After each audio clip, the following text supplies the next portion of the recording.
Quand on fait les courses, on est face à des tas de choix, n'est-ce pas? Mais imaginez un instant, si tous ces choix étaient en fait guidés par une vision complètement différente de ce qu'on met dans notre assiette. C'est ça qu'on va décrypter ensemble.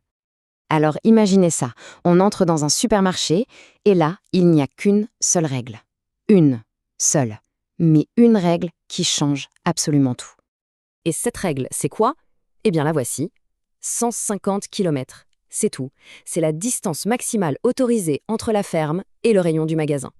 Et non, ce n'est pas de la science-fiction, ça existe pour de vrai. Ça s'appelle le Locavorium. C'est un magasin dans le sud de la France où, tout, absolument tout, des légumes à la bière en passant par le fromage, vient de moins de 150 km. Là, on est vraiment dans le concret du produit local. Et attention, ça marche, le concept plaît énormément.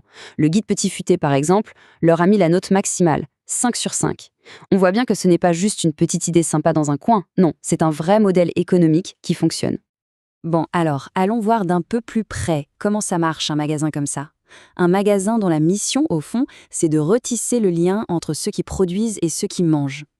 Le cœur du système, en fait, c'est le lien direct. Faut savoir que le Locavorium a été monté par 3 ingénieurs agronomes. Ils ont bâti tout un réseau, 200 producteurs locaux. Mais attention, ce n'est pas juste une liste. La confiance, ça se gagne. Chaque ferme est visitée, chaque produit est goûté. Et l'objectif, il est double. D'un côté, un prix juste pour qui achète, et de l'autre, une paye équitable pour le producteur. Ok, mais derrière ce magasin, il y a bien plus qu'un simple projet commercial. Il y a toute une philosophie. On connaît tous le label bio, bien sûr, mais là, on parle d'autre chose, d'une approche beaucoup plus large, plus complète, ce qu'on appelle l'agroécologie. Et là, il faut bien comprendre la différence. C'est super important. Le bio, en gros, c'est une norme de production. Ça garantit qu'il n'y a pas de produits chimiques de synthèse. Point. Mais on peut très bien faire du bio avec d'immenses champs d'une seule culture. L'agroécologie, c'est une autre histoire. C'est une approche globale qui pense à tout. La biodiversité, la santé des sols et même la justice sociale. C'est à la fois une science, une façon de cultiver et carrément un mouvement de société. Alors, pour donner une définition un peu plus officielle, disons, l'agroécologie est une approche qui utilise les principes de l'écologie et du social pour créer des systèmes alimentaires qui tiennent la route sur le long terme.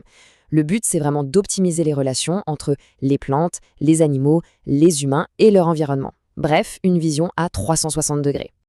Bon, c'est bien beau tout ça, en théorie. Mais concrètement, sur le terrain, ça donne quoi?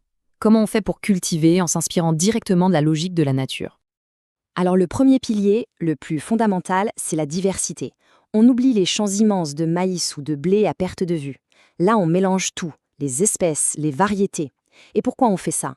Pour améliorer la productivité, oui, mais surtout, pour rendre le système plus solide, plus résilient. Regardez cette image, elle est parfaite pour comprendre. C'est de l'agroforesterie au Sri Lanka. On a des ananas qui poussent tranquillement à l'ombre des bananiers. C'est génial, parce que chaque plante aide l'autre. L'espace est utilisé au maximum, les ressources aussi, et au final, c'est tout l'écosystème local qui en profite. Et ça nous amène tout droit au deuxième grand principe, les synergies. L'idée, c'est qu'en combinant intelligemment les cultures, les arbres, les animaux, on crée un système où 1 plus 1 ne font pas 2, mais 3 ou 4. Le tout devient bien plus fort que la simple addition de ses parties. Et ça booste tout. La fertilité du sol, l'utilisation de l'eau, tout. Et le résultat final de tout ça, c'est la résilience. C'est le mot-clé. Un système diversifié, il est beaucoup plus costaud pour encaisser les coups durs. Une sécheresse, une inondation, une invasion d'insectes, il tiendra le choc. Et avec le changement climatique, c'est juste non négociable.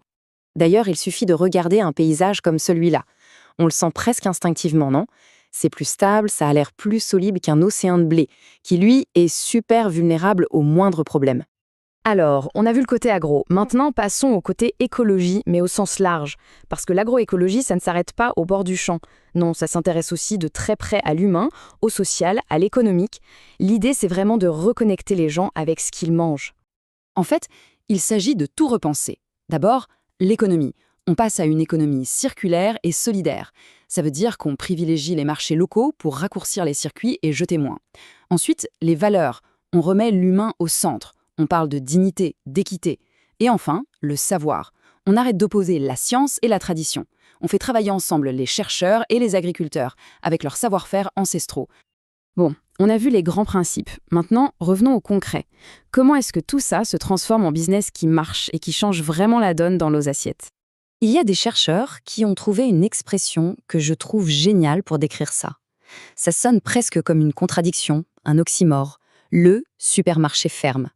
Et c'est exactement ça. C'est un modèle qui arrive à prendre le meilleur des deux mondes, le côté pratique du supermarché et les valeurs des circuits courts. Et le truc vraiment fort avec ce modèle, c'est que c'est gagnant-gagnant. D'un côté, les agriculteurs. Ils ont un marché fiable, des prix corrects, et ils ne sont plus à la merci des gros distributeurs.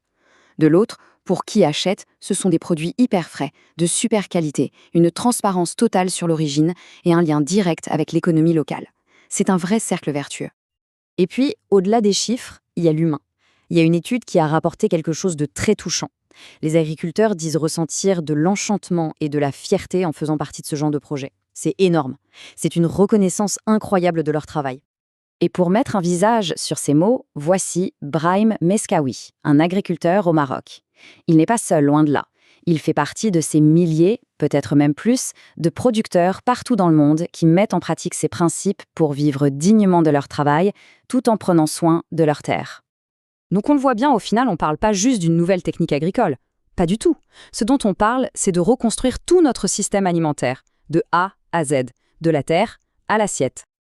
Alors la question qui reste, pour conclure, c'est de se demander si ce qu'on vient de voir n'est pas tout simplement l'avenir de notre façon de manger.